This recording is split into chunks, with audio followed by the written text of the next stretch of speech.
Na prática, é muito difícil executar as peças com as medidas rigorosamente exatas como estão nas cotas do desenho. Isso porque todo o processo de fabricação está sujeito a imprecisões de vários tipos. Imperfeições dos instrumentos de medição e das máquinas, deformação dos materiais e falhas do operador. Sempre acontecem variações ou desvios das cotas indicadas no desenho. E aí, como é que fica? É esse justamente o tema da nossa teleaula de hoje. Na teleaula de hoje, você vai aprender o que é tolerância dimensional, como se calculam os afastamentos das dimensões nominais. Vai conhecer também vários tipos de ajustes e o sistema que normaliza as tolerâncias e ajustes. E agora muita atenção, porque a teleaula de hoje está apenas começando.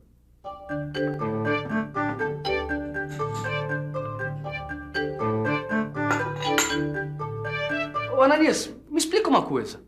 Se uma peça dificilmente sai com as medidas exatas das cotas, como é que fica a precisão dessa peça? Realmente, é necessário que peças semelhantes, tomadas ao acaso, sejam intercambiáveis, isso é, possam ser substituídas sem a necessidade de reparos e ajustes.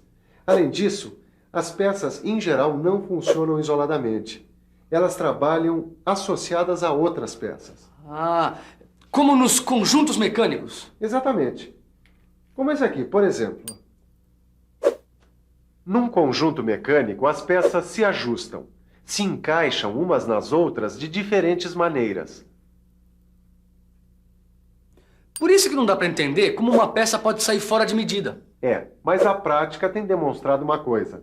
Dentro de certos limites, as medidas de uma peça podem variar para mais ou para menos, sem que isso prejudique a qualidade da peça. São desvios aceitáveis, por assim dizer. Mas como é que eu sei quando um desvio é aceitável ou não? São justamente esses desvios aceitáveis nas medidas das peças que caracterizam a tolerância dimensional. E as tolerâncias vêm indicadas nos desenhos técnicos por meio de valores e símbolos apropriados. E por isso você terá que saber identificar essa simbologia, isto é, as letras e os números utilizados para determinar as tolerâncias numa peça. Mas é bom saber uma coisa. As cotas que a gente coloca para indicar as dimensões de uma peça são chamadas de dimensões nominais. E como você já sabe, é praticamente impossível executar uma peça com os valores exatos das dimensões nominais. Então, o que é preciso fazer? Procura-se determinar desvios das dimensões nominais, dentro das quais as peças possam funcionar corretamente. E esses desvios são chamados de afastamentos. Dá só uma olhada nesse desenho aqui. Repare bem nesta cota aqui. Você notou que tem uns numerozinhos do lado? Estes números são justamente as medidas dos afastamentos aceitáveis da dimensão nominal, ou seja, da cota sem que haja prejuízo do funcionamento e da intercambiabilidade da peça. Esse sinal de mais na frente dos números indica que os afastamentos são positivos, isto é, as variações da dimensão nominal são para mais. No caso dessa peça, os afastamentos são 28 centésimos de milímetro e 18 centésimos de milímetro. O afastamento de maior valor é chamado de afastamento superior e o de menor valor, afastamento inferior. Esses dois afastamentos vão indicar os limites máximo e mínimo da dimensão nominal da peça. Ou seja, a medida da peça pronta deve estar dentro desses limites. Então, basta somar os afastamentos ao valor da cota. Assim. Somando o afastamento superior, que é 28 centésimos de milímetro, à dimensão nominal, que é 20 milímetros, obtemos a dimensão máxima, ou seja, a maior medida aceitável da cota, depois de executada a peça, que vai dar 20 milímetros e 28 centésimos de milímetro. E somando o afastamento inferior, que é 18 centésimos de milímetro, à dimensão nominal, vamos ter a dimensão mínima, isto é, a menor medida aceitável da cota depois de executada a peça. Vai dar 20 milímetros e 18 centésimos de milímetro, certo? Agora os valores 20,28 milímetros e 20,18 milímetros correspondem aos limites máximo e mínimo do diâmetro da peça. Isso quer dizer que, depois de executada, a a peça pode ter qualquer valor dentro desses dois limites. E essa dimensão, encontrada depois de executada a peça, é chamada de dimensão efetiva ou real. Portanto, a dimensão efetiva deve estar obrigatoriamente dentro dos limites da dimensão máxima e da dimensão mínima.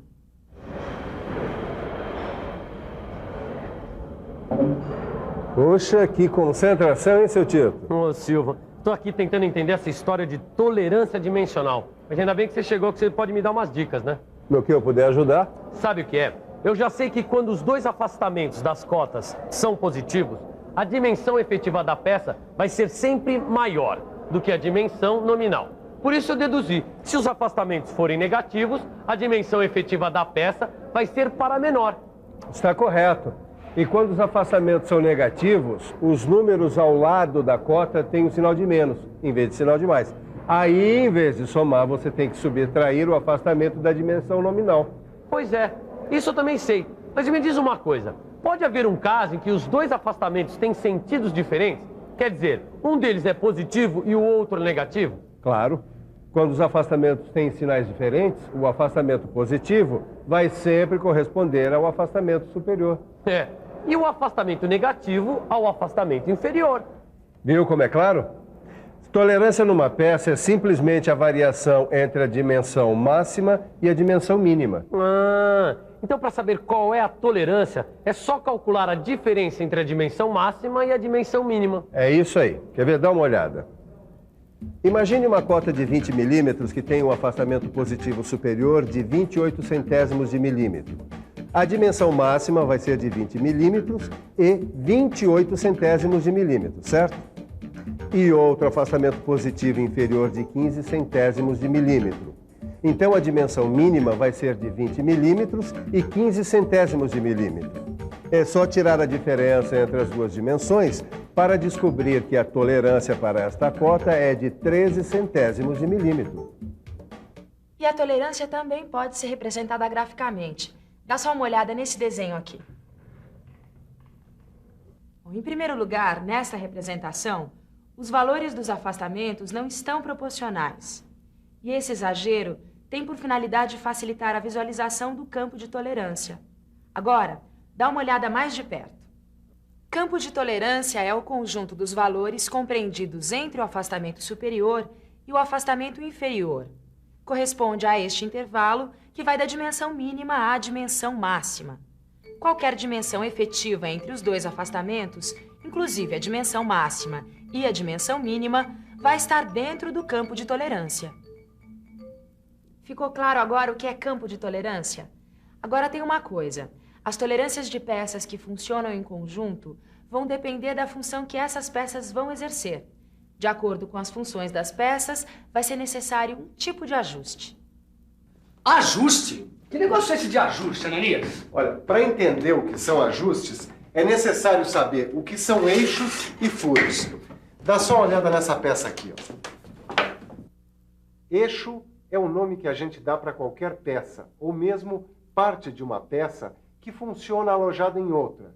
Em geral, eixo e furo trabalham acoplados, unidos. Eixos e furos, de formas variadas, podem funcionar ajustados entre si. Agora, dependendo da função do eixo, existem vários tipos ou classes de ajustes. Como assim? Por exemplo, se um eixo se encaixa no furo de modo a deslizar ou girar livremente, temos um ajuste com folga. Quando o eixo se encaixa no furo com certo esforço, de modo a ficar fixo, aí a gente tem um ajuste com interferência.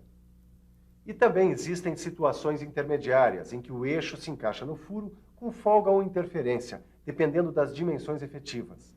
Esse é chamado de ajuste incerto. Em geral, eixos e furos que se encaixam têm a mesma dimensão nominal. O que varia é o campo de tolerância dessas peças. O tipo de ajuste entre furo e eixo depende dos afastamentos que foram determinados. Tudo bem, Ananias. Você tem falado de tolerância, campos de tolerância, afastamentos. Mas como é que se determinam essas tolerâncias? Elas são escolhidas ao acaso? Claro que não. Na verdade, desde 1926, entidades internacionais organizaram um sistema normalizado de tolerâncias, que acabou sendo adotado pela ABNT. Portanto, o sistema de tolerâncias no Brasil está de acordo com as normas internacionais ISO. ISO é a sigla para International Organization for Standardization. E como o próprio nome diz, Sistema de Tolerâncias ABNT-ISO. O sistema ISO consiste num conjunto de princípios, regras e tabelas que possibilita a escolha racional de ajustes e tolerâncias, de modo a tornar mais econômica a produção de peças intercambiáveis. Agora dá uma olhada no computador. Olha só essa tabela de qualidade de trabalho para eixos e furos. A norma brasileira prevê 18 qualidades de trabalho e a cada qualidade corresponde um valor de tolerância. Essas qualidades de trabalho são identificadas pelas letras I, T, seguida de numerais. A letra I vem de ISO e a letra T vem de tolerância. Os numerais 01, 0, 1, 2, 3 até o 16 representam as 18 qualidades de trabalho, sendo que a qualidade IT01 corresponde ao menor valor de tolerância. As qualidades de 01 a 3, no caso dos eixos, e de 01 a 4, no caso dos furos, pertencem à mecânica extra precisa. É o caso dos calibradores, que são instrumentos de alta precisão, pois eles servem para verificar se as medidas das peças produzidas estão dentro do campo de tolerância especificado.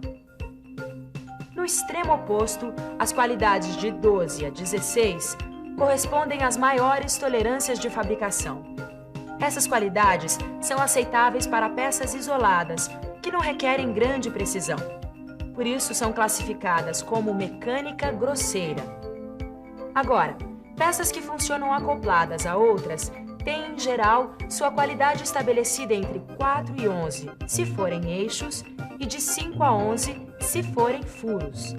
Essa faixa de qualidades de trabalho corresponde à mecânica corrente, também conhecida como mecânica de precisão. Puxa, o que mais me impressiona nesse assunto é a coisa da precisão. Tudo tem que ser milimétrico. Mais do que milimétrico. Na realidade, a unidade de medida adotada no sistema ISO ABNT é o micrometro. Micrometro? É isso aí. Micrometro, também conhecido por micron.